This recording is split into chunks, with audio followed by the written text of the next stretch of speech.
Hello, this is Ron Paul with your weekly update for June 7th.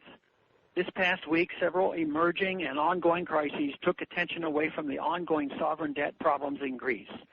The bailouts are merely kicking the can down the road and making things worse for tax-paying citizens here and abroad. Greece is unfortunately not unique in its irresponsible spending habits. Greek-style debt explosions are quickly spreading to other nations one by one, and yes, the United States is one of the dominoes on down the line. Time and again, it has been proven that the Keynesian system of big government and fiat paper money are abject failures in the long run. However, the nature of government is to ignore reality when there is an avenue that allows growth in power and control. Thus, most politicians and economists will ignore the long-term damage of Keynesianism in the early stage of a bubble when there is the illusion of prosperity, suggesting that the basic laws of economics had been repealed. In fact, one way to tell if a bubble is about to burst is if economists start talking about how the government and the central bank have repealed the business cycle. The truth is, the laws of economics are constant and real, no matter how inconvenient they might be to politicians and bankers. This reality is setting in and the bills are coming due. In the meantime, countries that have no money have bailed out other countries that have no money, except for the phony money created by politicians, bureaucrats, and their partners in crime at the central banks.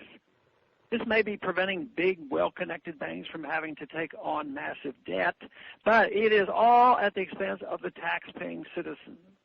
As government and central banks continue the cycle of spending and inflating, the purchasing power of their currencies is constantly being degraded. These currencies are what the people are working for and saving. This inflation guts the savings and earnings of the people who have very limited options for protecting themselves against these ravages. One option is to convert their fiat currency into something out of reach of central banks and government spending, such as gold or silver.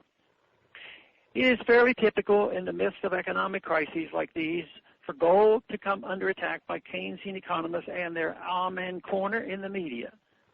The arguments against gold are usually straw men based on a fundamental misunderstanding of the purpose of buying gold. Gold is not a typical investment. It is a defense against the predictable behavior of governments to debase a fiat currency under its absolute control. The people who run the printing presses have trouble shutting them off. In order to limit one's exposure to this reckless behavior, it is wise to exchange unsound assets for sound ones. As the foundation of their power, their fiat currency, is rejected or avoided, government power is compromised. Fiat currencies trade the people's freedom and security for the government's freedom to squander the wealth of the nation on wasteful pet programs, wars, and corruption. This is why the freedom of the people is so intertwined with a sound monetary unit. This is also why the founders liked gold and silver and supporters of big government hate them. Thanks for calling this update.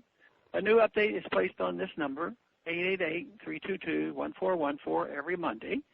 The written text can be found on my website, www.house.gov/Paul, under the heading Texas Straight Talk. Thanks for calling.